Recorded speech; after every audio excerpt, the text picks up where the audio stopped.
इस समय 95% student face करता है ये प्रॉब्लम। ब्रेकअप हो जाता है, over thinking, financially problem, negativity, demotivation. बताइए कि बच्चों को प्यार करना चाहिए या दूर रहना चाहिए। हमको मास्टरबेशन जैसी आदत लग चुकी है। कि एक लड़का है जिसे मैं ना छोड़ पा रही हूँ। आजकल फोन की वजह से ये विकृतियां बहुत ज्यादा बढ़ रही हैं। ये चीज आजकल 95% बच्चों की हो गई है कि वो उनके पास नॉलेज तो रहती है बट वो बोल नहीं पाते। आज से लगभग 3 साल पहले 2020-21 में सेम प्रॉब्लम हुई थी। जो मेरे वीडियो देखते हैं उनको पता होगा।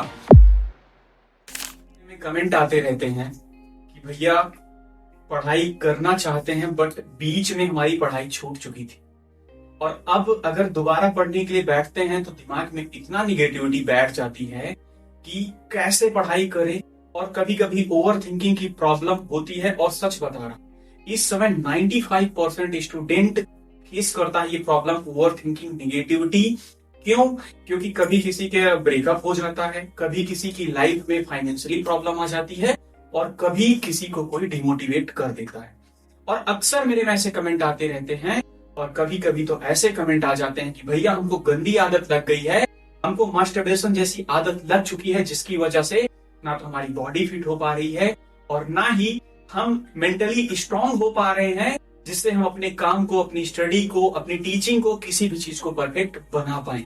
और सच बता रहा, आज से लगभग 3 साल पहले 2020-21 में सेम प्रॉब्लम हुई थी। जो मेरे वीडियो देखते हैं उनको पता होगा। मैं बताता रहता हूँ कि पैसे नहीं थे, घर चला गया था, ओवर थिंकिंग की प्रॉब्लम हो गई थी, रोता था रूम में लेटा हुआ। और उसके बाद मैंने बहुत इधर उधर रिसर्च की और उसके बाद उभरा उन चीजों से और फिर बेटर किया लाइफ में, फिर ऑफर छोड़े, फिर चैनल स्टार्ट किया।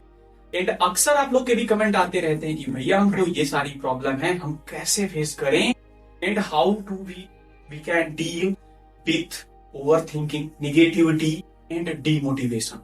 तो आज की वीडियो का हमारे टॉपिक यही रहने वाला है क्योंकि आज हमारे साथ एक बहुत ही स्पेशलिस्ट गेस्ट बैठे हुए हैं जो इन सारे फील्ड में बहुत अच्छी नॉलेज है, एजुकेशन और इस चीज के, जो एक बहुत बड़े मनोचिकित्सक हैं। एंड जैसे कुछ लोगों को गंदी आदत लग जाती है तो सेक्स से रिलेटेड भी आपको अच्छी एजुकेशन देंगे जो जिनको मास्टरबेशन की प्रॉब्लम होती है। तो इसीलिए मुझे लगा कि एक ऐसे इंसान से मिलना चाहिए जो हमारी ओवर थिंकिंग की प्रॉब्लम, निगेटिविटी की प्रॉब्लम एंड जिनको गलत चीज की आदत लग चुकी है 14 to 16 की एज में और वो उस चीज को छोड़ना तो चाहते हैं बट छोड़ नहीं पाते। तो इसीलिए मैंने सोचा कि सर के साथ एक प्यारा सा कोलैब करते हैं और बताते हैं आपको कि आप अपनी प्रॉब्लम से कैसे डील कर सकते हैं। तो स्वागत है आपका सर मेरे इस प्यारे से चैनल, हमारे इस प्यारे से चैनल पे। और कैसा लग रहा है आपको हमारे चैनल पे आके?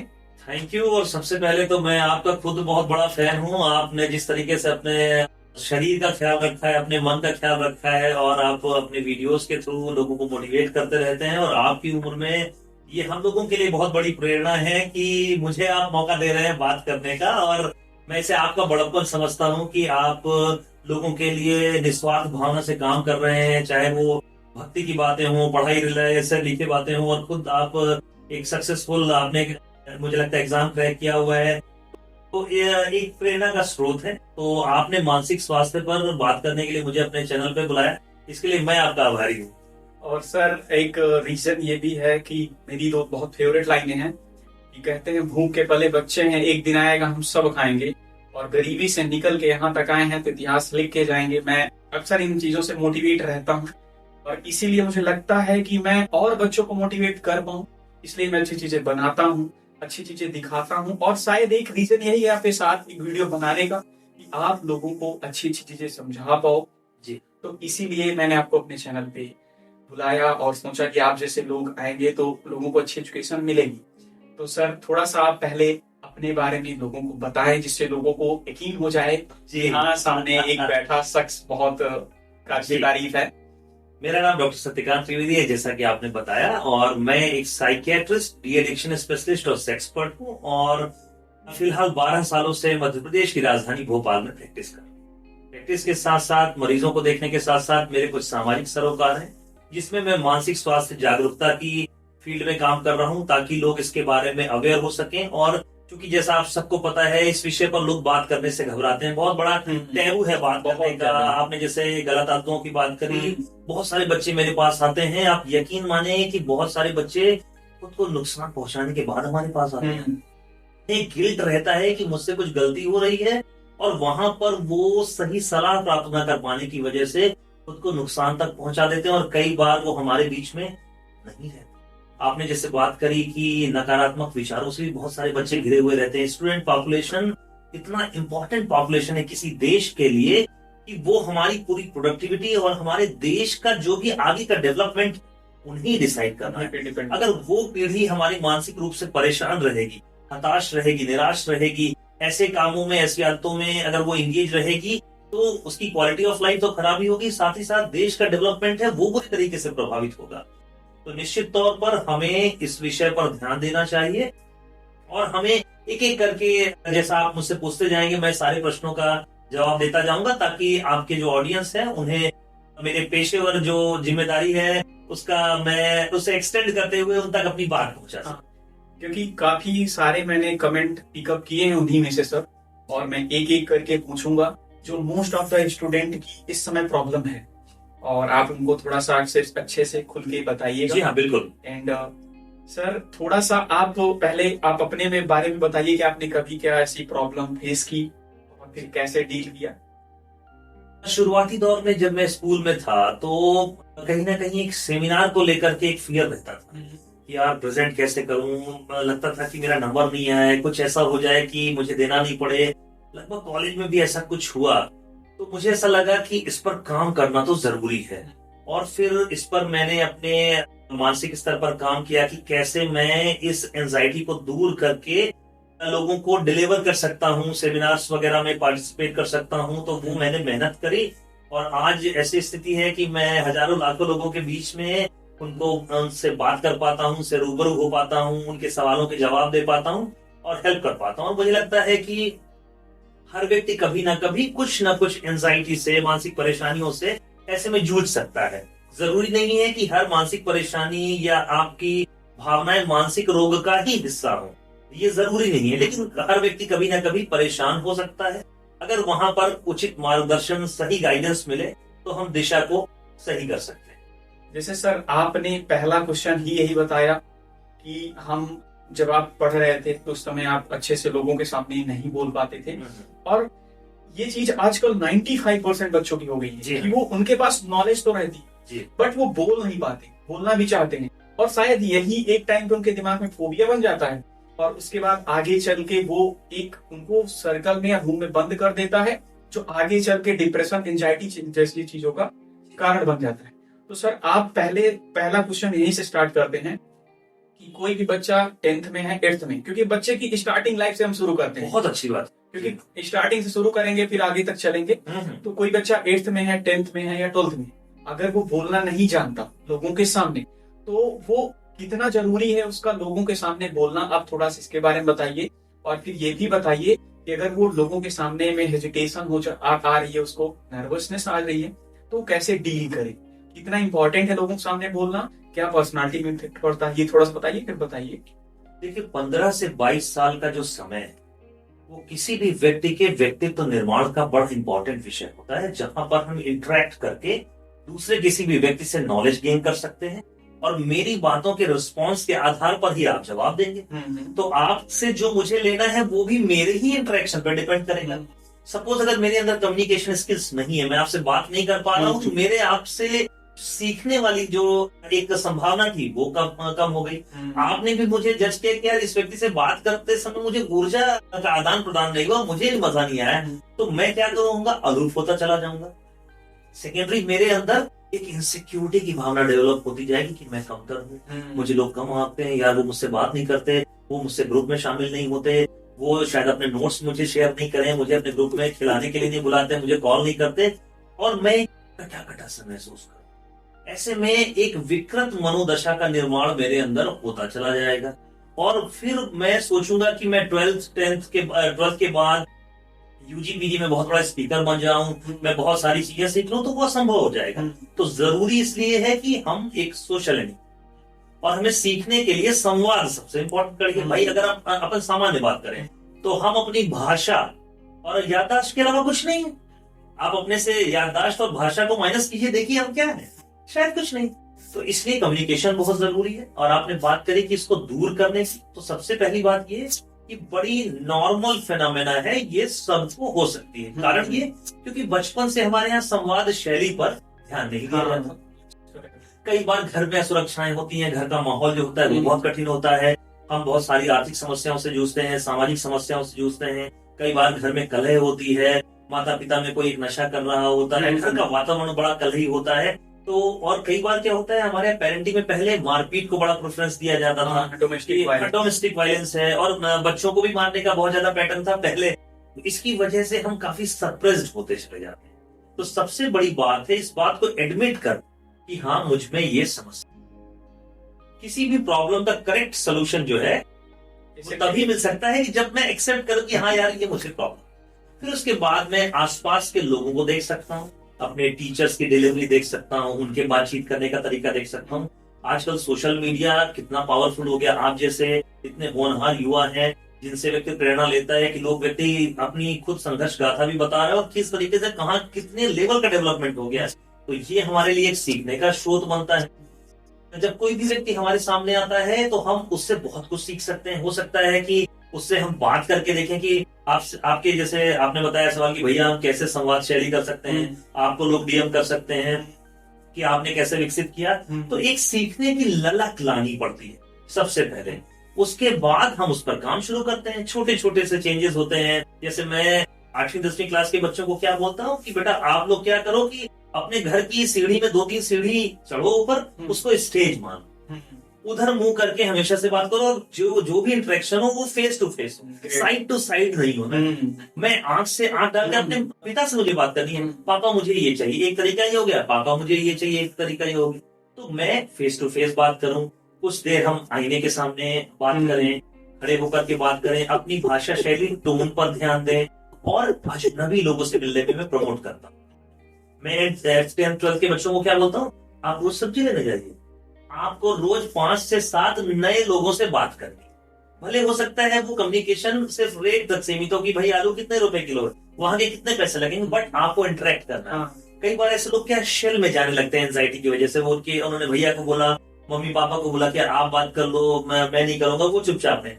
तो एक्सपोजर इज वेरी इंपॉर्टेंट। हमारे उसमें होता है कि जितना ज्यादा जिस चीज से आपको फियर है, एंजाइटी है, वहां पे आप उस पर्टिकुलर पोजीशन से एक्सपोज हैं, उसकी वजह से जो इमोशंस हैं उनको कंट्रोल करना सीखे। धीमे धीमे ग्रेजुअली चीजें चेंज हो जाती। मेरे पास ऐसे पता नहीं कितने लोग होंगे जो बहुत परेशान थे और आज वो बहुत बड़े स्पीकर हैं। जिन लोगों ने अपने घर से निकलने में डर लगता था, जीवन में कभी फ्लाइट नहीं चढ़ी, ट्रेन नहीं चढ़ी, वो अब ट्रेन फ्लाइट से दिखाने आते कि सर अब हम ठीक हो गए।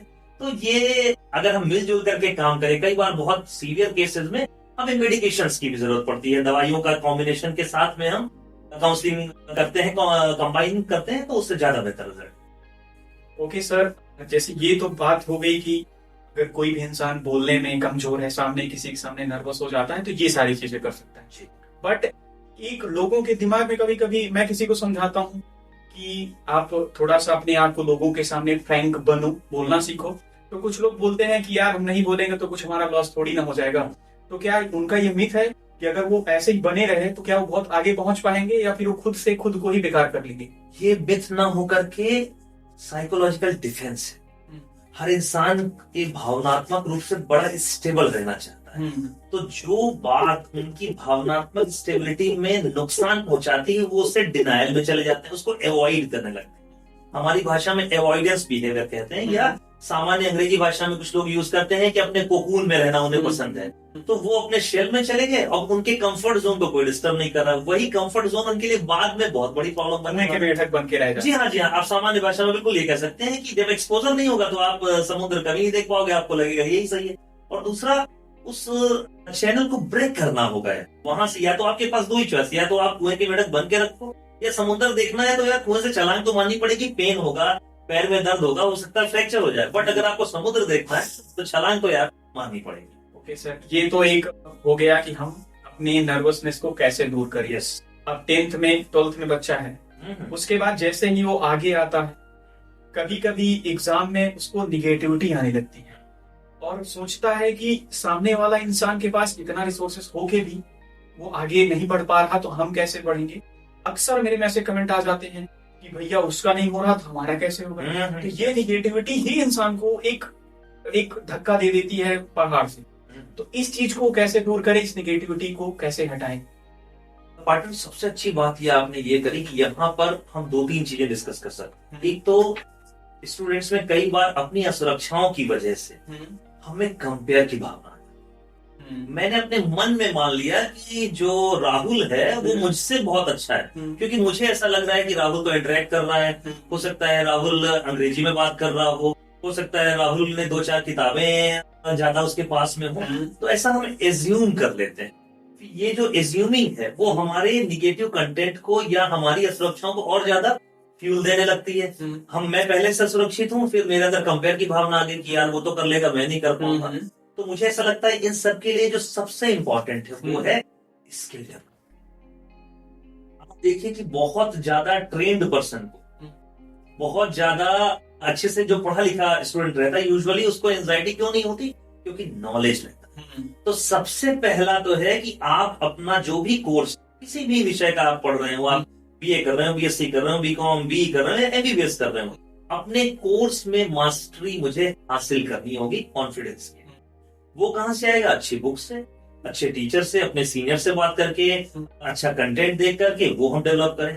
साथ ही साथ लाइफ स्टाइल मॉडिफिकेशन भी बहुत जरूरी होते हैं, जो कि हमें ब्रेन को कूल काम रखते हैं, कंसंट्रेशन को बढ़ाने में हेल्प करते हैं। जैसे समय पर, रात के ही समय में सोना, सुबह टाइम पर उठना। आजकल मेरे पास स्टूडेंट आते हैं, सर वो मैं 3 बजे सोता हूँ, वेब सीरीज देखने लगा था यार, और वो सर मैं स्क्रॉल करता रह गया तो सुबह 4 बज जाता है। तो ऐसे में कई बार हम सेल्फ डिस्ट्रक्टिव मोड में भी चले जाते हैं, हमें पता नहीं चलता।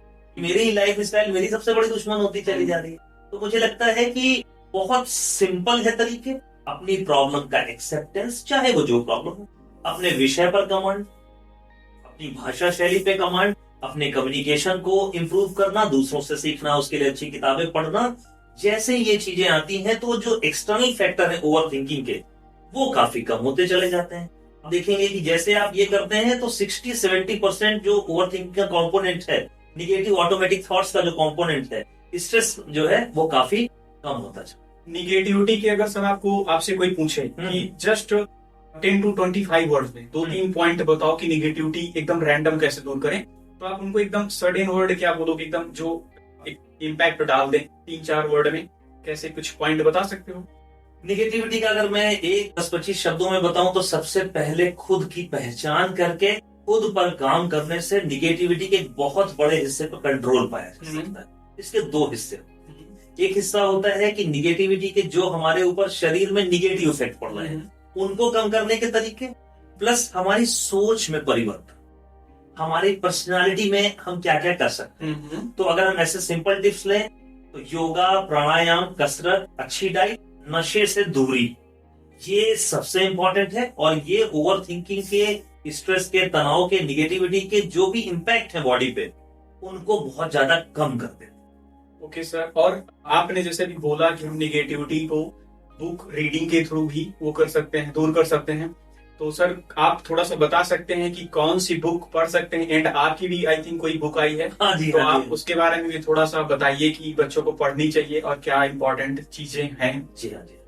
देखिए, मैं ये रिकमेंड करता हूँ कि सेल्फ हेल्प बुक की मैं ऐसे में काम करती हूँ, स्व सहायता की मैं कैसे गाइडेंस दूं। तो जैसे मैं अभी, आपने मेरी बुक का जिक्र किया, तो मैंने अभी एक बुक लिखी है, ओवर थिंकिंग से आजादी। एक्चुअली यार मैंने पिछले 12 सालों में ये पाया कि सबसे ज्यादा जो मेरे पास 15 साल से 35 साल के लोग आए हैं, उनकी प्राइमरी कंप्लेंट है कि सर मैं ओवर थिंक कर रहा हूँ, सर मैं ओवर थिंक फंसा हूँ, सर मेरा यूपीएससी निकल जाता अगर मैं ओवर थिंक नहीं करता, मेरी ओवर थिंकिंग की वजह से मेरा रिलेशनशिप खराब हो गया, सर मेरे ब्रेकअप बहुत सारे हो गए, सर मैं ओवर थिंकिंग को कॉम्बैट करने के लिए मास्टरबेट करता हूँ। ऐसे हमारे पास लोग हैं। तो मुझे ऐसा लगा कि हमारा जो यूथ है वो गुमराह है।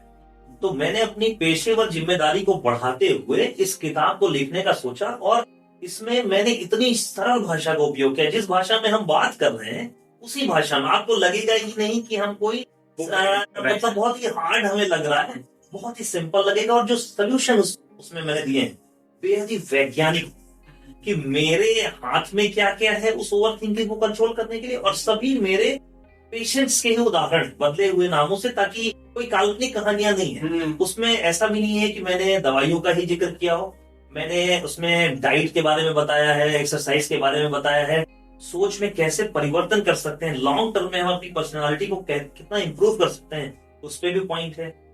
मैंने ये भी उसमें बताया है कि आपको साइकियाट्रिस्ट की मदद कब लेनी चाहिए। इवन मैंने उसमें ऐसा किया है कि आप खुद ही अपने आप को जांच सको। मैंने एक चैप्टर लिखा है, उसमें आप खुद की स्कोरिंग करें कि आप वाकई में क्या परेशान हैं, और आपकी परेशानी का स्तर अगर ये है तो उसके लिए सोल्यूशन क्या होगा।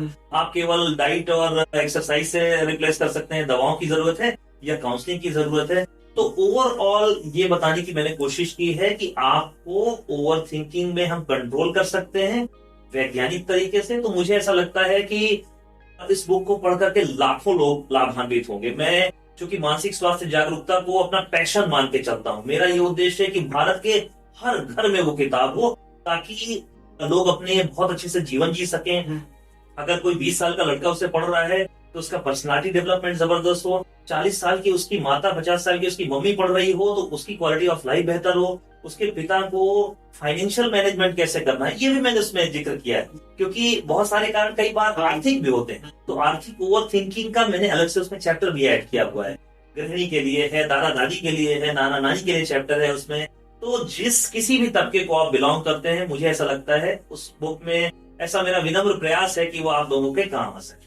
जैसे सर आपने ये बहुत अच्छी चीज बोली कि आपने अपनी बुक में जिक्र किया है कि स्टूडेंट जो पैसे की वजह से ओवर थिंकिंग करते हैं, यार काश पैसा होता तो मैं ये कर लेता, ये कर लेता, तो आप क्या बोल सकते हैं कि पैसा एक फैक्टर है हमारी ओवर थिंकिंग का, और क्या पैसे की वजह से हम कुछ चीजें नहीं अडॉप्ट कर पाते, अचीव कर पाते, तो आप इस चीज को कैसे दूर करने का कुछ उपाय बता सकते हैं? देखिए, इसके 2-3 बातें बड़ी। सबसे पहली बात तो कि पैसे का जो महत्व है वो एक्चुअल में हमें इस्टेब्लिश किया गया है बचपन से। अगर आप छोटे हैं, मुझे बताया गया होता है कि जंगल सबसे बड़ी चीज है, आम खाना सबसे बड़ी चीज है, घूमना बड़ी चीज है, तो हो सकता है मेरे दिमाग में ये रहता, लेकिन मुझे ऐसा बताया गया है कि पैसा ही सबसे बड़ी चीज है। तो उसकी कमी हमें एक रिलेटिव डेफिसिट लगती है, जबकि वो है नहीं। हो सकता है कि आप कभी भूखे नहीं सोए, हो सकता है कि आपके घर में हमेशा छत रही हो सकता है आप हमेशा स्कूल जा पाए, लेकिन चूंकि मेरे दिमाग में ऐसा बसा दिया गया है कि ये अचीव करना ही सही है, इतना कमाना ही सही है, उसके पीछे मैं कई बार होते हुए भी खुद को कमता रखता हूँ और अनावश्यक ओवर थिंकिंग में फंसा रहता हूँ। निश्चित तौर पर पैसा लाइफ में बहुत जरूरी है, हमारे बेसिक जो जीवन यापन है उसके लिए बहुत जरूरी है, लेकिन एक्सेसिव का फिर वो एक ऑब्सेशन में तब्दील हो जाता है। मेरे पास 5,000 रुपए कमाने से लेकर के 10,000 करोड़ तक के लोग आते हैं, तो ऐसा कुछ नहीं है कि पैसा आपको खुशियों की गारंटी दे ही देगा। कभी इतने बड़े बड़े केसेस देखने को मिलते हैं। जी हाँ। और लाइनें बोलते भी हैं कि मैंने झोपड़ी में हंसते हुए और महलों पे रोते हुए लोगों को देखा। हाँ, और एक बात और मैं आपको बताऊं कि हजारों पेशेंट्स मेरे पास लगभग 60-70 एज के भी, वो अंकल आंटी हमेशा उनके मन में मलाल रहता है कि मैं यार ये नहीं कर पाया डॉक्टर साहब, काश मैंने ये कर लिया होता, अब मुझे वो चीजें अच्छी नहीं लगती क्योंकि मेरी एज 70 हो गई। तो इम्पोर्टेंट बात यह है कि हमें लोगों को आपके चैनल के माध्यम से, आपके पास एक बहुत बड़ा पावर है, आप बहुत अपने बच्चों को सिखाएं कि जीवन जीना, क्वालिटी ऑफ लाइफ बहुत इंपॉर्टेंट है। आप देखिए कि हमारा जो देश है खुशहाली के इंडेक्स में 134-135 रैंक पर है, जबकि हमसे सो कॉल्ड कहने के लिए गरीब देश, छोटे देश खुशहाली के इंडेक्स में बहुत आगे है। तो इसलिए हम बच्चों को ये समझें कि केवल पैसा ही सब कुछ नहीं, पैसा is one of the component. लेकिन अभी क्या हो गया, पूंजीवाद के इस युग में वही सबसे है, बाकी सब कुछ हमारा ज्यादा काम करना ग्लोरीफाई हो रहा है। अगर मैं 18 घंटे काम कर रहा हूं तो लग रहा है बड़ा मेहनती, बहुत काम करता है, जबकि गड़बड़ है। हमें ये देखना होगा क्या मैं 7 से 8 घंटे सो रहा हूं। और आपने जैसे यूजी की बात करी, प्रतियोगी परीक्षाओं की बात करी, क्या प्रतियोगी परीक्षा बड़ी है या मेरा एग्जिस्टेंस? अरे यार, आपका एग्जिस्टेंस बड़ा है बच्चों, आप उसके लिए खुद को नुकसान मत पहुंचाओ। आप कितने सारे केसेस सुनते होंगे कि ये एग्जाम में क्वालिफाई नहीं कर पाने की वजह से बच्चे ने खुद को नुकसान पहुंचा लिया है। तो आप समझिए कि मैं बड़ा होगी परीक्षा, तो सबसे पहले मैं आपके चैनल के माध्यम से आपके ऑडियंस को, स्टूडेंट्स को बताना चाहता हूं कि आपका एग्जिस्टेंस सबसे ज्यादा मैटर करता है। आप ही अपनी लाइफ के सबसे बड़े मालिक, आपके साथ में कोई एग्जाम आपने क्वालिफाई कर लिया, कोई पर्टिकुलर ओहदा हासिल कर लिया, वो आपके लिए एक एडजेक्टिव हो सकता है। तो अपने से बड़ा नहीं समझना है, हमेशा से यस टू लाइफ। तो अगर यहाँ पे जैसे कुछ लोग बोलते हैं, मैं भी अपने चैनल के थ्रू यही दिखाने की कोशिश करता हूँ कि यार पैसे ना हो फिर भी हम सारी चीजों को अचीव कर सकते हैं, और यही दिखाता रहता हूँ। लेकिन कभी कभी कुछ लोग आके बोल देते हैं कमेंट में कि भैया पैसे नहीं है, पढ़ना तो चाहते हैं लेकिन हमारे पास पैसे ही नहीं है। तो क्या आप एक फैक्टर मानते हो कि पैसे नहीं है तो क्या हम कुछ नहीं कर पाएंगे? ब्रीफली थोड़ा सा बता दीजिए और ये मिथ दूर कर दीजिए लोगों को। मुझे ऐसा लगता है कि अगर आप में सच्चाई, जुनून और जज्बा है तो ऑटोमेटिकली आपका सब लोग सपोर्ट करने लगते हैं। मैं यहाँ पर शाहरुख खान की मूवी का डायलॉग भी यहाँ पे यूज करना चाहूंगा कि अगर आप किसी भी चीज को शिद्दत से चाहो तो सारी कायनात आपकी हेल्प करने लगती है। तो पैसा एक फैक्टर हो सकता है, लेकिन आप देखिए कि गवर्नमेंट ने बहुत अच्छी स्कीम्स लॉन्च कर रखी हैं, वो फ्री कोचिंग की हैं, क्लासेस की हैं। आप अपना बेस्ट पोटेंशियल कीजिए, आप देखेंगे कि चीजें आप हासिल कर सकते हैं। हमारे पास भी बहुत सारे कई बार केसेस आते हैं कि सर हम अफोर्ड नहीं कर सकते, सर हम आपकी फीस नहीं दे सकते, बट आपकी हेल्प लेना चाहते, तो कई बार हम भी करते हैं। तो आपके अंदर अगर चाह है तो वो आप पालोगे। तो पैसा एक फैक्टर हो सकता है, लेकिन इतना इंपॉर्टेंट भी नहीं है कि आप उसकी वजह से अपने जीवन की दिशा मोड़ दो। आप जो करना चाहते हो जरूर करो। बहुत अधिक क्या हो गए, आप असफल हो सकते हैं, एक बार असफल हो सकते हैं, 2 बार हो सकता है कि वो असफलता भी आपके लिए निर्णायक साबित हो, आप उस फील्ड के लिए नहीं बने हो, ऐसा भी हो सकता है। तो पैसा कतई इंपॉर्टेंट फैक्टर नहीं है। आपको अपने मन का काम करने में एक हद के बाद अपनी मेहनत और जज्बे से आप सारी चीजों को कंट्रोल कर सकते हैं।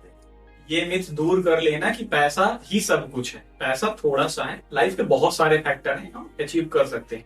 ये बताने का मैंने ट्राई किया है क्योंकि आप लोग अक्सर कमेंट करते हो। एंड सर अब तो ये सारे वो हो गए, अब थोड़ा सा आगे चलते हैं। आजकल के बच्चों का देखें तो कभी कोई बोलता है कि ब्रेकअप हो गया इसलिए हमारा पढ़ने में मन नहीं लगता। तो आप थोड़ा सा सजेस्ट करो कि ये जो आजकल की नई जनरेशन आ रही है और ये बाबू सोना कर रही है और कह दे रही है कि तू नहीं मिली तो मैं ये कर दूंगा, मेरा पढ़ाई में मन ही नहीं लग रहा, ये बच्चे कैसे इन चीजों से निकले? कुछ लोग मेरे पास मैसेज करते हैं, मेल करते हैं कि भैया 3 साल का था हमारा रिलेशन, अब वो छोड़ के चली गई, अब पढ़ने का मन नहीं लग रहा, और वो अपने मम्मी पापा को भूल जाते हैं। तो आप थोड़ा सा गाइड करो कि कैसे बच्चे इन चीजों से निकले। देखिए, जो कम उम्र में जो अट्रैक्शन है वो कहीं ना कहीं अपोजिट जेंडर की मुलाकात, अपोजिट जेंडर से एक्सपोजर जो है वो सबसे बड़ी बात होती है, जिसे हम हर बार प्यार की संज्ञा दे देते हैं। तो कई बार उस अट्रैक्शन को सबसे पहले प्यार का नाम देने से बचें और फैंटेसी से बचें। जो मूवीज में दिखाया जा रहा है वो कहीं ना कहीं एक व्यापार है, जहां पर संबंधों को बेचने के लिए 3 घंटे की एक मूवी बनाई जा रही है। तो उससे प्रभावित नहीं होना है, क्योंकि जो आपका डेली लाइफ का जो आपका रिलेशनशिप है वो आपकी पर्सनालिटी पे डिपेंड करेगा, और फ्रिक्शन जो है वो बहुत ही कॉमन है। एक दूसरे के साथ रिलेशनशिप में समस्याएं आना बड़ा कॉमन है। हम क्या सोचते हैं, बहुत ही आइडियल है कि कोई सपनों का राजकुमारी आ रही है, सब कुछ बहुत अच्छा चल रही है, सो कॉल्ड जो आपने कहा बाबू सोना, दिन भर बातचीतें चल रही है, ये ऑब्सेशन, ये प्यार नहीं है। और दूसरा, मैं हमेशा से अपनी बात को रिपीट फिर से कर रहा हूं कि आप अपने अस्तित्व को सबसे इंपॉर्टेंट। मैं किसी को भी लाइफ में, चाहे वो मटेरियलिस्टिक चीज हो या कोई पर्सन, इतना इंपॉर्टेंस नहीं देना है कि वो मेरी मेंटल पीस को खराब कर सके, मुझे मेरे लक्ष्यों से भटका सके। आप मेरे साथ हो तो एड ऑन है, मैं तो हूं ही अपने रास्ते पर, लेकिन ऐसा नहीं करना है कि हमें अपनी जड़ें काट लेनी है, अपने रास्ते को बदलना है और चीजों को समझते चले जाना है। आप रिलेशनशिप को रेड फ्लैग्स पहले से ही समझो कि आप अगर ये मान के चल रहे हो जोड़ियां आसमान में बनती है, बेहद ही गलत बात है।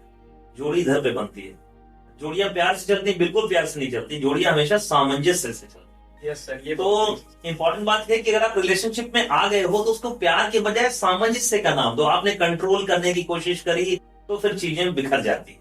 सर एक चीज को थोड़ा सा ब्रीफली एक्सप्लेन करो जी। मेरे पास कई बार ऐसे फोटो आए हैं कि वो लोग अपना हाथ छू करके फोटो भेजें कि हमारा वो छोड़ के चला गया है, हम उस चीज से निकल नहीं पा रहे और उसकी वजह से हमको एंजाइटी, डिप्रेशन जैसी चीजें हो गई हैं। तो जिनका ब्रेकअप हो जाता है, how they can deal with their condition? देखिए, ब्रेकअप का मतलब सीधा सीधा ये है कि ये ग्रीफ रिएक्शन, जैसे हमारे किसी प्रिजन की मृत्यु हो जाती है, वो हमारी लाइफ से एग्जिट कर जाता है तो हमें कष्ट होता है। तो लगभग वैसे ही फेजेस से आपको गुजरना। हम चाहते हैं क्या है कि जैसा मेरा रातों रात प्यार शुरू हुआ था, वैसे वैसे रातों रात कंट्रोल अल्टर और डिलीट के बटन के जैसा कंप्यूटर से वो इंसान इरेज हो जाए, तो ये संभव नहीं है। आपको उस पेन से गुजरना होगा, उस पेन का आना, आपका दुखी होना, आंखें भर आना, पुरानी यादें ताजा होना, ये कहीं ना कहीं उसी प्रक्रिया का नॉर्मल हिस्सा है जो कि होगा। इन केस आपकी एंजाइटी डिप्रेशन काफी बढ़ गया है, जहां पर आपको रातों को नींद नहीं आ रही है, खुद को नुकसान पहुंचाने के ख्याल आ रहे हैं, तो आप नजदीकी साइकेट्रिस्ट से संपर्क कीजिए। साइकेट्रिस्ट से मिलना किसी भी प्रकार का शर्म, संकोच या कलंक का विषय नहीं है। हमारे देश में इसे लोग बहुत बुरी बात मानते हैं, लेकिन ऐसा कुछ भी नहीं है। आपको कई बार कुछ मेडिकेशन से एंजाइटी, डिप्रेशन और नींद की जो समस्याएं हैं उसमें काफी राहत मिलती है। साथ ही साथ हम काउंसलिंग के द्वारा भी जो सोच की त्रुटियां होती हैं, हम पॉजिटिवनेस रहती है, हमें लगता है कि बस आज हमने ब्रेकअप किया, कल वो हमारे याद नहीं है, वो नहीं होगा, याद नहीं हमने। और हम ब्रेकअप भी कैसे करते हैं आजकल, मजेदार ब्रेकअप। हमने ब्रेकअप कर लिया और मैं उसकी व्हाट्सएप स्टेटस देख रहा हूँ और मैं कंबाइंड फ्रेंड से पूछ रहा हूँ कि यार वो आज किसके साथ थी, कैसी है, वो लड़का आज किसके साथ घूम रहा था। तो हमने ब्रेकअप भी किया है तो 1/4 ब्रेकअप किया है, 3/4 ब्रेकअप किया है, 1/2 ब्रेकअप किया है। तो ब्रेकअप भी आजकल ट्रू नहीं हो रहा है। कई हमारे पास बच्चे आते हैं, सर मेरा 3 साल पहले ब्रेकअप हुआ, और बता रहे हैं कि कल वो सर मेरी फ्रेंड के साथ में गया था। मैंने कहा यार ये कैसा ब्रेकअप हुआ कि 3 साल पहले ब्रेकअप आया, आज भी तुम्हारी रेखी वहीं पर चल रही है। मतलब आपने बातचीत में ब्रेकअप किया, बट मेंटल ब्रेकअप कहाँ हुआ यार, वो तो आपके दिमाग में है। तो ऐसी बहुत सारी त्रुटियां हैं जहां पर हेल्दी ब्रेकअप के भी कंसेप्ट होते हैं कि हम लोगों को गाइड करते हैं कि वाकई में यार अगर आपको निकलना है तो आपको ये रास्ता अपनाना होगा कि जीरो कनेक्शंस होने चाहिए। बहुत हल्की फुल्की अगर बातचीत अवॉइड नहीं हो सकती, आप साथ में कलीग हैं या साथ में पढ़ रहे हो, एक ही कोचिंग में पढ़ रहे हो। कई बार कोचिंग के बच्चे बहुत सारे आते हैं, यूपीएससी पीएससी के एस्पिरेंट्स होते हैं, उनमें बड़े कॉम्प्लिकेटेड रिलेशनशिप होते हैं, और यकीन मानो यार बहुत अच्छे बच्चे केवल इन कॉम्प्लिकेशंस की वजह से अपने गोल्स को अचीव नहीं कर पाते हैं। तो आपको सही समय पर प्रोफेशनल हेल्प लेने आना चाहिए, शर्म का विषय नहीं है। और हमें मूवीज को मिमिक नहीं करना है। हमको काटना किसने सिखाया, मूवीज ने सिखाया। मैं सच्चा आशिक कब कहलाऊंगा, जब मैं दाढ़ी बढ़ा लूं, जब मैं शराब पी लूं, हर फिक्र को धुएं में उड़ा डालूं, या फिर मैं खून से उसका नाम लिख दूं। तो मुझे लगता है कि ये काफी अनहेल्दी तरीके हैं और हमारी मूवीज में एक्स्ट्रा ग्लोरीफाइड है। और सबसे बुरी बात, इस समय के ब्रेकअप्स और ज्यादा खतरनाक है, बिकॉज वेब सीरीज में ये है कि मेरा ब्रेकअप हुआ, लड़की मेरे हिसाब से नहीं चली, तो मुझे उसको काट करके फ्रिज में उसकी लाश रखनी है। तो ये एक नया विकृत रूप आ रहा है। तो हमें सिनेमा भी बहुत ही बुरे तरीके सिखा रहा है। तो ऐसे सिनेमा, ऐसे कंटेंट देखने से भी आपको बचना है। ऐसे युवाओं के भी आप कंटेंट देखिए जो आपको अच्छी चीजें सिखा रहे हैं। आप ऐसे युवाओं के कंटेंट क्यों देखें जो आपको क्राइम सिखा रहे हैं। सर मेरे पास अभी रिसेंटली में एक मेल आया, वो भी 10th क्लास की बच्ची का था जो 11th में गई है। वो बोल रही है कि एक लड़का है जिसे मैं ना छोड़ पा रही हूँ और ना उसके साथ मैं रहना चाहती हूँ, क्योंकि उसने उसको मेंटली, या ये कह लो कि होता है कि मेंटली अपने आप में वो कर लेना, कन्विंस कर लेना। एंड अभी ऐसा मेल आया मेरे पास और बोला कि भैया मेरा नाम मत शेयर करना। एंड अक्सर ऐसी खबर आती रहती है। जैसे अभी कानपुर का ही एक वीडियो मैंने बना के डाला था, जिसमें एक लगभग 12 और 13, 12-13 साल की लड़की थी, उसका 25 साल का बॉयफ्रेंड था। वो लड़की के मम्मी पापा रात में चले गए शादी में, उसने अपने बॉयफ्रेंड को घर बुलाया, ठीक है। अब उसने उस लड़की के साथ रात में इतनी लगभग 5-6 घंटे तक रिलेशन बनाया और लड़की की डेथ हो गई सर। और वो लड़की को बिना कपड़ों के ही छोड़ के भाग गया। तो एक से मैं आपसे उम्मीद करता हूँ कि एक आप ऐसी सलाह दें हमारी सिस्टर्स को कि वो इन सब चक्करों में मत पड़ें। जैसे वो इतनी छोटी लड़की थी, अगर उसके पास नॉलेज होता तो वो नहीं पड़ती इतने बड़े लड़के में। तो प्लीज़ आप बताएं लड़कियों को कि कैसे बचें इन जैसे लड़कों से, और अगर कुछ ऐसा थॉट भी आ रहा है तो कैसे उस चीज़ से डील करें कि गंदे थॉट ना आए। बड़ी दुखद घटना का आपने जिक्र किया और बड़ी विडंबना का विषय है। व्यक्तिगत रूप से भी मैंने ये बात सुन करके बड़ी पीड़ा महसूस की। आप सब बेटियों से मेरा निवेदन है कि आपकी जो उम्र है बेटा, उसमें कई बार हमारे मन में ऐसे कौतूहल, जिज्ञासा के कारण जाग सकते हैं, क्योंकि हम लोगों को इसके बारे में बताया नहीं जाता। आपका ये दायित्व बनता है। मेरी अपील है कि आप लोग कभी भी ऐसा कुछ हो तो अपने घर वालों से, अपनी मदर से, अपनी सिस्टर से, या इवन अपने फ्रेंड से जरूर डिस्कस करें, क्योंकि वहाँ पर जो सलाह मिलेगी वो आपको निस्वार्थ भावना वाली मिलेगी। आपके माता पिता का आपके टुवर्ड्स कोई स्वार्थ नहीं। और अब देखो बातचीत पैटर्न भी ऐसा रह गया है कि इतना चेंज हो गया है कि ऐसा कुछ भी नहीं कि आपको मदर को ही बताना है। आजकल पिता से भी डिस्कशन लड़कियों के बहुत बेहतर हो गए हैं पहले से इन विषयों पर। तो आप खुल करके बात करें और ऐसे रिस्क टेकिंग बिहेवियर्स आपके लिए लाइफ थ्रेटनिंग हो सकते हैं। और जो ये एग्जाम्पल आज हमारे सामने आया, उससे हमें सीख लेना होगा कि जो बहुत सारी बेटियां बच्चियां ऐसी परेशान हों, उनको ऐसे केसेस से सीख लेने की ज़रूरत है कि ऐसे रिस्क टेकिंग बिहेवियर से बचें। और आपको कई बार साइकोलॉजिकली मैनिपुलेट किया जा सकता है, आपकी असुरक्षाओं का लाभ उठा करके ऐसी गोलमोल बातें की जा सकती हैं जहां पर व्यक्ति का जो इंटेंशन होता है वो राइट नहीं होता। और कई बार इतने विभत्स हादसों के रूप में हमारे सामने आता है जहां पर न केवल उन्होंने अपनी जान खोई, बल्कि आप देखिए कि उनके माता पिता या उनकी फैमिली पर कितना बुरा इम्पैक्ट पड़ा होगा। लोग जो आस पड़ोस के लोग होते हैं, कई बार ऐसे फैमिलीज में लोगों का लड़कियों को बाहर जाना बंद करा देते हैं कि यार उनके यहाँ पे ऐसा हो गया, तुम ऐसा नहीं करो। तो आपके एक गलत कदम का न केवल आप पर बल्कि पूरे समाज पर बहुत बुरा प्रभाव पड़ सकता है, और पता नहीं कब तक पड़ा रहेगा। तो जिससे भी बातचीत करें बहुत ही वाइजली करें, अपनों को जरूर शामिल करें, चाहे जो भी हो जाए अपने बेहतर ही सलाह देंगे। और भ्रामक चीजों से बचना है कि हमें इंस्टाग्राम में दिखाने के लिए हमारे पास कोई बंदा होना चाहिए, कोई बंदी होनी चाहिए। एक कॉम्प्लेक्स है कि अगर मेरे पास कोई मेरा बॉयफ्रेंड या गर्लफ्रेंड नहीं है तो एज इफ मेरे अंदर कोई डेफिसिट, कोई कमी, ऐसा कुछ भी नहीं है। आप पूरी तरीके से पूर्ण हो, आप उनको कॉपी नहीं करो, क्योंकि अभी आपकी उम्र बहुत कम है, आप में अभी विवेक डेवलप नहीं हुआ है। 18-20 साल के पहले हम विवेकवान नहीं हो पाते, ये हमारे ब्रेन की सीमाएं हैं। उससे पहले हमारे अंदर ये समझ नहीं होती कि क्या सही है क्या गलत है। हमें जो इंस्टेंट ग्रेटिफिकेशन, तुरंत जो चाहत होती है अच्छा लगने वाली, उससे हम आकर्षित हो जाते हैं। तो थोड़ी सी वाइजनेस से हम इससे बच सकते हैं। और जैसे अगर कभी कभी फीमेल्स होती हैं वो मतलब या ये कह लो कि ओवर थिंकिंग में आके या किसी ना किसी डर की वजह से वो नहीं बता पाती हैं, और वो इतने बड़े आदमी के साथ रिलेशन में आ जाती हैं। जैसे वहीं पे देख लीजिए 13 साल का लड़की थी, 12-13, 25 साल का लड़का था। तो कैसे इन चीज़ों से फीमेल से डील करें? आजकल दिखावटी पने में लड़कियां लड़कों के साथ फ्रेंडशिप कर रही हैं जी, जो कि आगे चल के बहुत गंदा रिजल्ट देखने को मिलता है। आपको मैं बताऊं, मेरे पास भी ऐसे कई केसेस आते हैं जहां पर लड़कियां ऐसी फ्रॉड की शिकार हुई।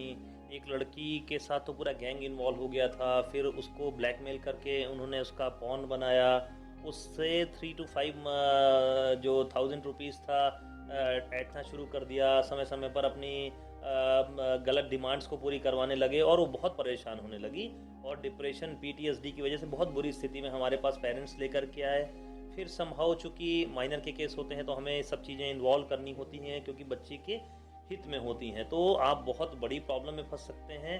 आपको सबसे इम्पॉर्टेंट है शेयरिंग, और अगर कोई नहीं मिल रहा हो तो आपको मनोचिकित्सक से, आसपास के थाने में महिलाओं की काउंसलिंग के लिए, आपकी हेल्प के लिए चीज़ें उपलब्ध हैं। तो कभी भी अपनी आवाज़ को दबाना नहीं है, चाहे आप जिस उम्र के हों। हमेशा आप ये मान के चलिए कि सहायता मांगना कमजोरी की निशानी नहीं है बेटियों, कमजोरी की निशानी नहीं है। सहायता मांगना बहुत बड़ी बात है, बहादुरी की निशानी है। आप कभी भी ऐसी प्रॉब्लम में फंसे तो ज़रूर सहायता मांगे। सबसे पहले तो ज़रूरत है कि अपने घर वालों से ज़रूर डिस्कस करें।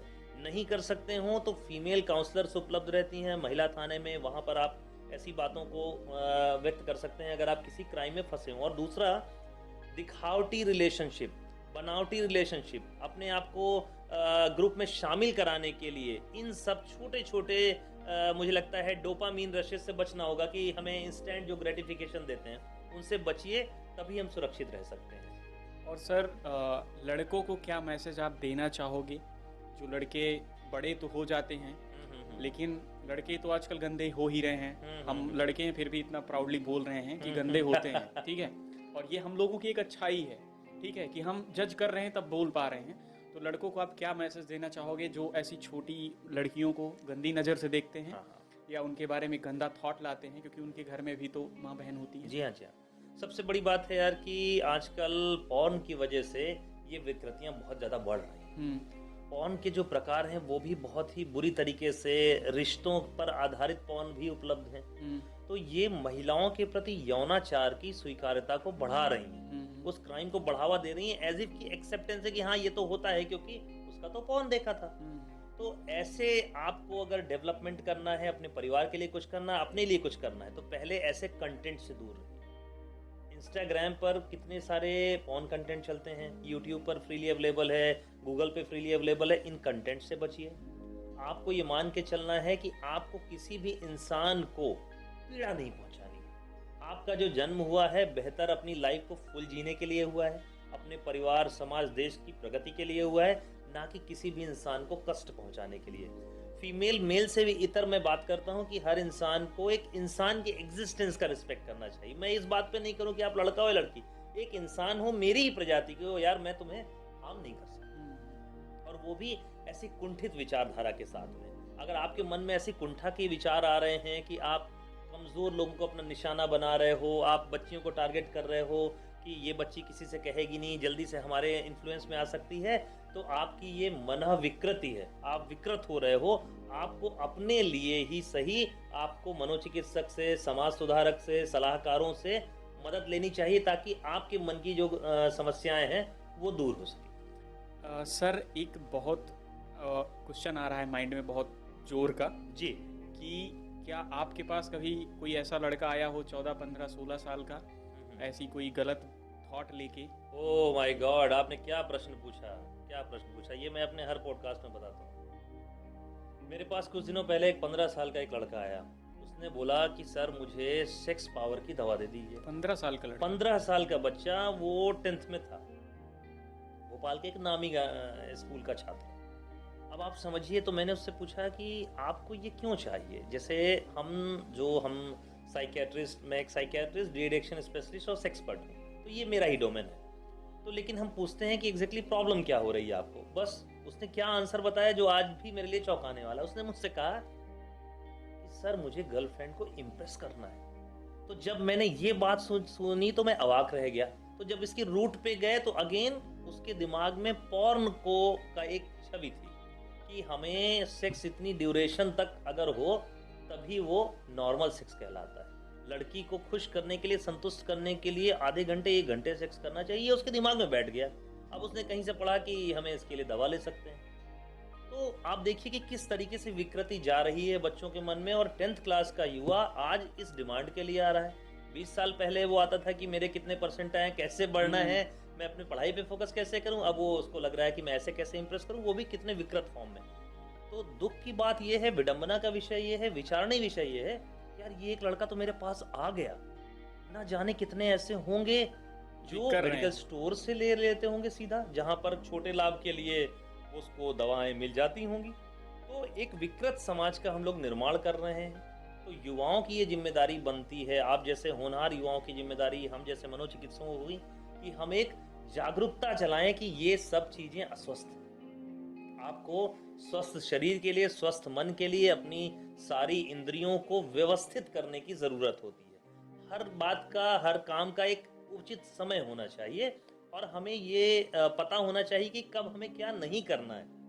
इसकी अगर हमें समझ आ जाए तो बहुत सारी प्रॉब्लम्स हम सॉल्व कर सकते हैं। सर एक आजकल के जो बच्चे हैं, अक्सर कभी कभी ये भी कमेंट आ जा रहा है, क्योंकि अगर हम इसी टॉपिक से बात कर रहे हैं तो एक और बात कर ले रहे हैं कि बच्चे मेरे में अक्सर कमेंट कर देते हैं कि भैया मैं 15 साल का हूँ, 16 साल का हूँ, बट मेरी एक गंदी हैबिट हो गई है, आदत लग गई है मास्टरबेशन की।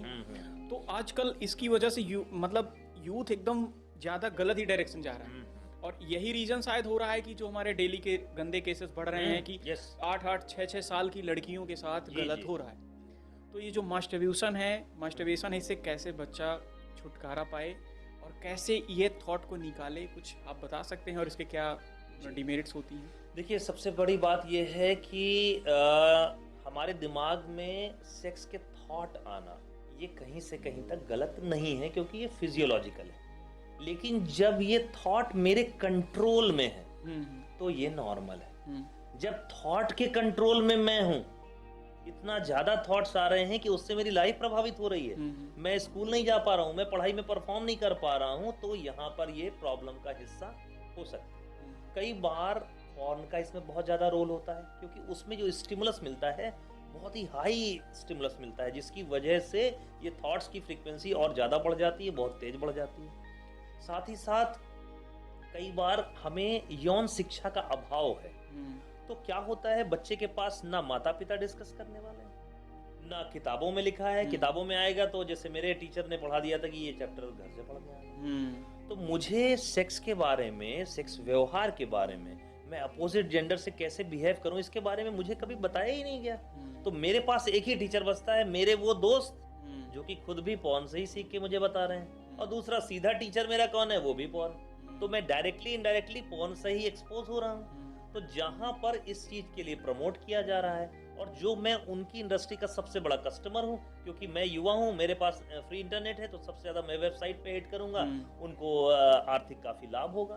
तो इसकी वजह से जरूरत यह है कि सेक्स का चैनलाइजेशन होना चाहिए, कि मुझे ऐसे कंटेंट से दूर रहना है, मुझे हेल्दी बिहेवियर के लिए समझना है कि अगर ये चीजें मेरे कंट्रोल के बाहर जा रही हैं तो मुझे सलाह लेने की जरूरत होती है, क्योंकि कई बार ये ऑब्सेशन का भी हिस्सा होता है, कई बार ये एंजाइटी की वजह से भी हो जाता है। कई बच्चे हमारे पास आते हैं, सर मुझे ओवरथिंकिंग होती थी तो मैं मास्टरबेट करने लगा, सर मैं स्ट्रेस रहता था उसको दूर करने के, सर मुझे नींद नहीं आती थी इसलिए मैं करने लगा। तो समहाउ किसी ना किसी मेंटल हेल्थ प्रॉब्लम को कॉम्बैट करने के लिए भी कई बार ये प्रॉब्लम हो जाती है। क्यों?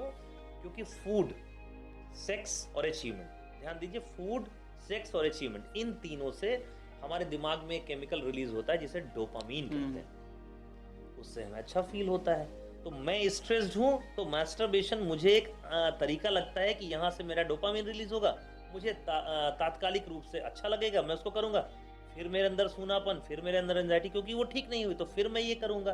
तो ऐसे में फिर एक ट्रिप में इंसान साइकिल में आ जाता है। तो साइकिल को हम कैसे तोड़ते हैं? प्रॉपर काउंसलिंग से। अगर मेडिकेशन की जरूरत है, ओवरथिंकिंग में एंजाइटी कॉज है, स्ट्रेस कॉज है, उसको हम सही करते हैं। साथ ही साथ कंटेंट, मोबाइल की आदतें बदलने को कहते हैं, कि जैसे मोबाइल जो है वो आप एक लिमिट सेट करें, और ये भी सेट करें कि उसमें हम पॉर्न नहीं देखना है, यूजुअली वीडियोस देखें। हाँ, और हम कई बार ये भी करते हैं कि रिमूवल टेक्निक भी कई बार यूज करते हैं, कि भाई हम मोबाइल को बिना अपने रूम में रखे सो सकते हैं जहां पर कट हो। कई बार हम ये भी बोलते हैं आप कंबाइंड रूप से फैमिली मेंबर्स के साथ सोना शुरू करें।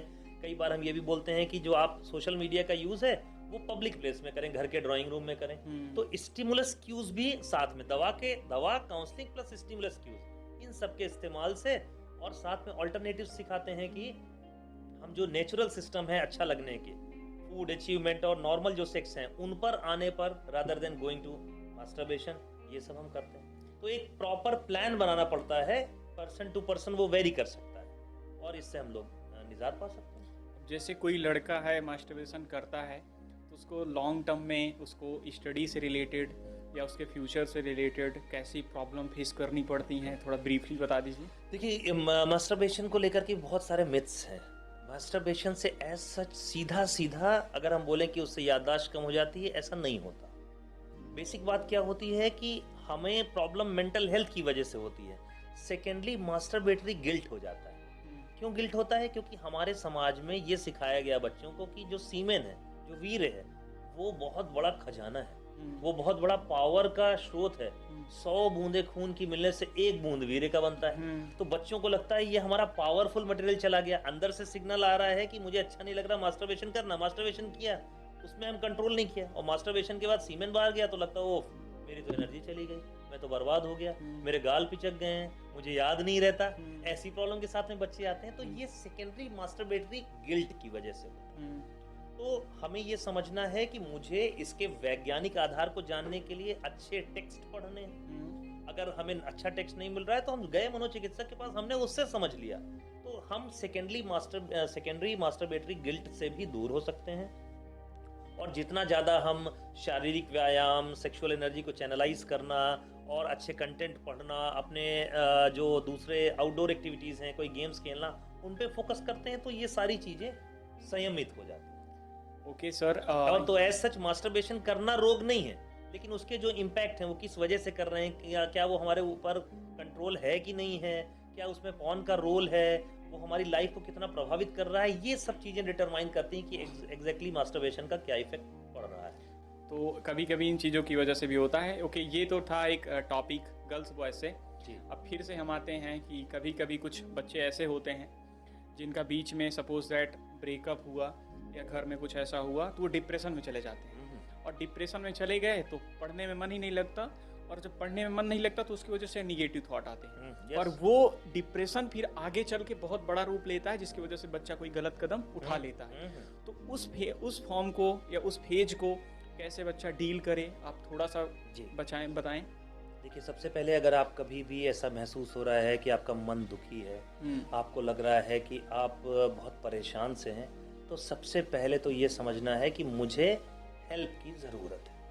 वो हेल्प कहाँ से शुरू होगी? सबसे पहले सेल्फ हेल्प से, कि मैं अपने लिए क्या कर सकता हूँ। मैं हमेशा बोलता हूँ कि एक्सरसाइज और वॉक डिप्रेशन और एंजाइटी के लिए सबसे कम उपयोग किए जाने वाले अस्त्र हैं, जो कि बहुत ही इफेक्टिव हैं। तो शुरुआत तो बॉस यहाँ से करनी है कि मैं 7 से 8 घंटे की नींद लूंगा, पूरी कोशिश करूंगा, मोबाइल बंद कर दूंगा, मैं चाय नहीं पीऊंगा, मैं कॉफी को अवॉइड करूंगा, लेकिन मैं 7 से 8 घंटे की नींद लगेगा, क्योंकि मेरे को डॉक्टर सत्यकांत ने बताया था कि डिप्रेशन एंजाइटी का सबसे पहला टूल ये है और मोस्ट अंडर यूटिलाइज टूल ये। उसके बाद मैं क्या करूंगा कि अपने मन की बात किसी भी अपनों से शेयर करूंगा। मेरा दोस्त हो सकता है, मेरा फूट फूट करके रोने का मन हो, जिस पर ट्रस्ट हो उसके साथ आप बात करो, बट आप बात करो। उससे कई बार हमारा मन भी हल्का होता है और उससे कई बार हमें अपने नियर और डियर से सही डायरेक्शन मिल सकता है। कई बार आपकी एक बातचीत बहुत कुछ बदल सकती है। अब आप देखो कि आप बात करते हैं डिप्रेशन की, तो हाँ, मैं टॉपिक से हट रहा था। तो सेल्फ हेल्प के बाद अपने दोस्तों के साथ में, इसके बाद भी अगर बात नहीं बन रही हो तो कई बार आप में मेजर डिप्रेसिव डिसऑर्डर हो सकता है, जिसे सामान्य भाषा में डिप्रेशन कहते हैं। आप मनोचिकित्सक के पास में जाते हैं, वो आपका आकलन करके आपको मेडिकेशन और काउंसलिंग का कॉम्बिनेशन दे करके आपको इस समस्या से, चीज़ों से हम बाहर आ सकते हैं। 3 से 6 महीने डिप्रेशन का एक एपिसोड ठीक होने में लग सकते हैं। डिपेंड करता है, पर्सन टू पर्सन वेरी कर सकता है, बट 1-6 महीने में एक अच्छा खासा जो डिप्रेशन होता है वो अच्छी तरीके से ठीक हो सकता है। तो पहले मुझे खुद की सहायता करनी है, आसपास के लोगों से सहायता लेनी है। इन दोनों से काम नहीं बन रहा है तो हम मनोचिकित्सक की सलाह लेने में बिल्कुल भी नहीं हिचकना है।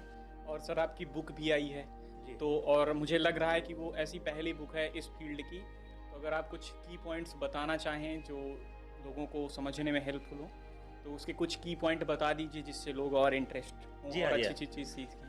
निश्चित तौर पर मुझे ऐसा लगता है कि ये मनोचिकित्सक के द्वारा पब्लिक डोमेन के लिए लिखी हुई शायद भारत की पहली किताब, और बेहद सरल भाषा में मैंने इस किताब को लिखा है। यहाँ पर मैंने हर एज ग्रुप की समस्याओं को शामिल करते हुए बात की है। उसमें जो स्टूडेंट पॉपुलेशन है उसकी बात की गई है, उससे कैसे निकलें, उनकी एंजाइटी के क्या प्रकार हो सकते हैं उस पर बात की है। हमने दादा दादी की भी बात करी है, हमने वृद्धजनों में की बात करी है, एनआरआई लोगों की बात करी है, जो लोग विदेश में रह रहे हैं उनमें बड़ा कॉन्फ्लिक्ट होता है, यार मेरे बच्चे भारतीय संस्कृति से कहीं दूर तो नहीं हो जाएंगे, यार ये अलग ढंग से अंग्रेज तो नहीं हो जाएंगे, जीने का तरीका तो नहीं बदल जाएगा। उनमें बहुत सारी ओवर थिंकिंग चलती रहती है। कई बार लोगों को अपने परफॉर्मेंस को लेकर के ओवर थिंकिंग चलती रहती है, उसके बारे में भी मैंने बात की है। नशे से क्या क्या दुष्प्रभाव हैं उसके बारे में मैंने बात करी है। नशे से रिलेटेड जो बहुत सारे हमारे यहाँ मिथ्स हैं, जैसे कुछ लोग बोलते हैं अरे यार 30 ml तो सेफ होता है, गांजा तो यार प्राकृतिक है, हरी पत्ती तो खा रहे हैं। ऐसे मिथ्स से भी हमने उस किताब में लोगों को बताने की कोशिश की है कि लोग जाने कि ये चीज़ें सही बिल्कुल नहीं है। और मैंने उसमें एक बड़ा इंटरेस्टिंग चैप्टर रखा जो मेरे दिल के बड़ा करीब है यार। उसमें मैंने आत्म-मूल्यांकन का एक चैप्टर रखा है, जहां पर निष्पक्ष रूप से आप स्वयं अपना आकलन करें कि आप वाकई में ओवर थिंकिंग से परेशान है तो किस कैटेगरी का आप परेशानी है और उस परेशानी का हल क्या है। ये स्कोर आ रहा है तो इतना है, ये स्कोर आ रहा है तो ये परेशानी है, ये स्कोर आ रहा है तो आपको ये करना है। साथ ही साथ मैंने डाइट के बारे में भी बात की है, एक्सरसाइज के बारे में बात की है, लॉन्ग टर्म में पर्सनालिटी डेवलपमेंट में हम क्या कर सकते हैं, जो आपने बात की कि झिझकना और ये सब चीज़ें हैं, तो मैंने उसमें आत्म प्रतिबिंबन है, सेल्फ रिफ्लेक्शन है, उस पर बात करी है। लॉन्ग टर्म मॉडिफिकेशन कैसे क्या करना चाहिए, फैमिली मेम्बर्स के सपोर्ट का क्या रोल है। खासकर जो सबसे जो दिल को छू लेने वाला चैप्टर है वो मेरी एक मित्र का है। वो मित्र मेरी लगभग 20 साल से मेरी उससे मुलाकात नहीं हुई थी और समहाउ उसको ये नहीं पता था कि मैं एक साइकियाट्रिस्ट हूँ, क्योंकि मैं स्कूल के ज़माने में था। उसने मेरा यूट्यूब चैनल देखा, उस यूट्यूब चैनल में देखा कि मैंने एंजाइटी डिसऑर्डर के बारे में बात करी, ओवर थिंकिंग से परेशान थी। उसने मुझे कॉल किया और उसने जो जीवन का जो ट्रांसफॉर्मेशन आया, मैं आपको शब्दों में बयां नहीं कर सकता कि किस तरीके से। ऐसे तो हजारों केसेस हम लोग लाइफ में बदलते हुए देखते हैं। जो आदमी आज जान देने के लिए तैयार है, कल वो आदमी अपना उद्योगपति बन गया। ऐसे बहुत सारे केसेस हैं, लेकिन एक ऐसे स्कूल की मित्र का ऐसा केस देखना बहुत ही मेरे लिए बहुत अच्छा एक्सपीरियंस रहा। और किताब का पहला चैप्टर उसी के नाम पर आधारित है और उसने खुद से अपनी कहानी के बारे में बताया है कि किस तरीके से वो परेशानी से जूझी, 2 बच्चों की माँ है और वो निकल करके आज कितना अच्छा जीवन जी रही है। तो वीडियो काफ़ी लंबा हो रहा है, बस अब लास्ट में चलते चलते सिर्फ एक क्वेश्चन पूछना है सर आपसे जी। कि जाते जाते मेरे छोटे भाइयों और छोटी बहनों के बारे में बताइए, थोड़ा सा उनको गाइड कर दीजिए। जो छोटी बहनें हैं आजकल वो गलत डायरेक्शन में चली जाती हैं और जो छोटे मेरे भाई हैं वो गलत डायरेक्शन में चले जाते हैं, तो उनको क्या गाइड करना चाहेंगे थोड़े से शब्दों में? बेटा 20 साल के पहले तक आप लगभग अपने हर डिसीजन में अपने नियर एंड डियर को शामिल करें। जो आपको सलाह मिल रही है इनके द्वारा हो, आपके माता पिता के द्वारा हो, ये अनुभव पर आधारित है। इन्होंने सब कुछ देखा हुआ है, उसके बाद आपको फिल्टर्ड चीज दे रहे हैं। जैसे होता है कि छना हुआ जूस जो है, तो आपको वो मेहनत नहीं करनी पड़ रही है। नो डाउट आपकी उम्र से मैं भी गुजरा हूँ, ये भी गुजरे हुए हैं। वहाँ पर एक्सपेरिमेंट करने के मन आते हैं, एक्सप्लोर करने के मन आते हैं, लेकिन कुछ भी ऐसा नहीं करना है कि जो मेरी जान माल को नुकसान पहुँचाए, जो मेरे कैरियर का लॉस करे, जो मेरे दिन का सुकून और रातों की नींद खत्म कर दे। ऐसा कोई भी कदम नहीं उठाना है। विवेकवान बनना है। बुद्धि होना एक अलग विषय है, विवेकवान होना अलग विषय है। सामान्य भाषा में बात करें तो विवेक का मतलब होता है बुद्धि का उपयोग कैसे करें। सोशल मीडिया का यूज कम से कम करें। मेरा पर्सनल रिकमेंडेशन है कि 15-16 साल के पहले सोशल मीडिया पर आप बहुत फिल्टर्ड कंटेंट देखें, बहुत ही जरूरी कंटेंट देखें। अनावश्यक कंटेंट देखने से आप के अंदर विकृति डेवलप हो सकती है। अच्छे क्वालिटी की कंटेंट देखने से आप में उत्साह आता है, आप में मोटिवेशन आता है। घटिया क्वालिटी के कंटेंट देखने से आपने जैसे ऑक्सफोर्ड में अभी एक शब्द सुना होगा, ब्रेन रॉट। ब्रेन रॉट का मतलब होता है घटिया क्वालिटी के कंटेंट देखने से ब्रेन का सड़ जाना, आपकी तार्किक क्षमता का खत्म हो जाना। तो इन चीजों का ध्यान रखिए, नशे से दूर रहिए। आपकी लाइफ में रिलेशनशिप, एकेडमिक प्रॉब्लम सबसे बड़ा कॉज हो सकते हैं ओवर थिंकिंग का। इनको अगर आपने अच्छे से बैलेंस कर लिया तो आप मेंटली हेल्दी रहेंगे, आपकी लाइफ अच्छी रहेगी, आपको नींद अच्छी आएगी, आपके रिलेशनशिप अच्छे बनेंगे और आप जीवन में शायद जो चाहते हैं वो भी हासिल कर सकें। Thank you. ये था एक प्यारा सा वीडियो जो अक्सर आप लोग कमेंट कर देते हो कि भैया निगेटिविटी है, ओवर थिंकिंग है, मास्टरबेशन जैसी गर्ल्स बॉयज़ की प्रॉब्लम है। ये वीडियो मैंने सर के साथ बनाया था बहुत मन से कि आप लोगों को एक अच्छी नॉलेज मिलेगी, क्योंकि हमारे साथ बहुत ही बोल सकते हो कि ग्रेट पर्सनालिटी बैठी है। तो सर की आई होप कि आशा करूँगा आपसे कि आप सर की सारी बातें अपनी लाइफ में इम्प्लीमेंट करोगे। इन द नेक्स्ट वीडियो किस टॉपिक पे चाहिए कमेंट कर देना। आपका हमारे इस चैनल पे आने के लिए दिल से शुक्रिया और मिलते हैं फिर से आपसे। तो चलिए मिलते हैं अगले वीडियो में, तब तक के लिए जय हिंद।